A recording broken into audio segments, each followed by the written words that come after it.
यह घर है कार्टर का। तभी हम अंदर कार्टर को देखते हैं जो एक लेटर लिख रहा है। उसके लेटर को पढ़ने के बाद हमें पता लगता है कि जिस दिन उसके बेटे की मौत हुई थी उससे एक दिन पहले उसकी वाइफ ने कहा था कि वह पूरे फील्ड को साफ कर दे, लेकिन कार्टर ने ऐसा नहीं किया। अगले दिन जब उसका बेटा खेल रहा था तभी उसका पैर फिसला और वो एक मेटल पे गिर गया और वो मेटल घुस गया उसके सर के अंदर। तब उसके बेटे की मौत हो गई। कार्टर अपने आप को रोज कोसता है। उसे लगता है कि उसकी वजह से उसके बेटे की मौत हुई है। इस हादसे के बाद उसकी पत्नी भी उसे छोड़ करके चली गई। कार्टर अपने सारे गुनाहों को कबूल कर रहा है। इस लेटर में वो अपने लेटर को पूरा करता उससे पहले इजाबेल उसका दरवाजा खटखटाने लगती है। तब कार्टर जाता है दरवाजे को खोलने। दरवाजा खोलते ही इजाबेल अपनी सारी बातें बताने लगती है, लेकिन कार्टर को कुछ भी समझ में नहीं आता। इजाबेल बहुत ही ज्यादा डरी हुई है। वो उसे कहता है कि आराम से बताओ क्या हुआ। तब वो कहती है कि एक आदमी मेरे पीछे लगा है, वो मुझे मारना चाहता है। तब कार्टर को कुछ भी समझ में नहीं आता। इसी बीच हम देखते हैं कि सेड यहाँ पर आ चुका है और वो गोली चला देता है। तब गोली आकर के लगती है कार्टर के पैर में। कार्टर सारा माजरा समझ जाता है। वो बिना वक्त गवाए इजाबेल को लेकर के आता है, घर के अंदर दरवाजे को बंद करता है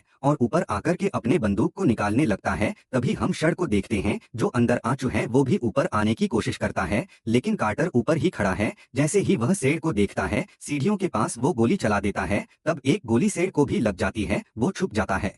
ऊपर हम देखते हैं कार्टर और इजाबेल को। कार्टर के पैर में गोली लगी है जिससे बहुत सारा खून बह रहा है और नीचे सेठ खड़ा है। वो धीरे धीरे अपनी बंदूक लेकर के आगे बढ़ने लगता है। वो कैसे भी अब मार गिराना चाहता है इन दोनों को। वो सीढ़ी के नीचे जाता है और वहां से ऊपर गोली चलाता है ताकि वह मार गिराए कार्टर को, लेकिन कार्टर को गोली नहीं लगती। इस गोली की आवाज सुनने के बाद कार्टर बात करता है सेठ से और कहता है कि जिस बंदूक का तुम इस्तेमाल कर रहे हो वो इस लकड़ी को नहीं भेज सकता। इन बातों को सुनने के बाद सेठ समझ जाता है कि कार्टर कोई आम आदमी नहीं है। उसे बंदूक के बारे में अगर इतनी सारी चीजें पता है मतलब उसने लड़ाई लड़ी है।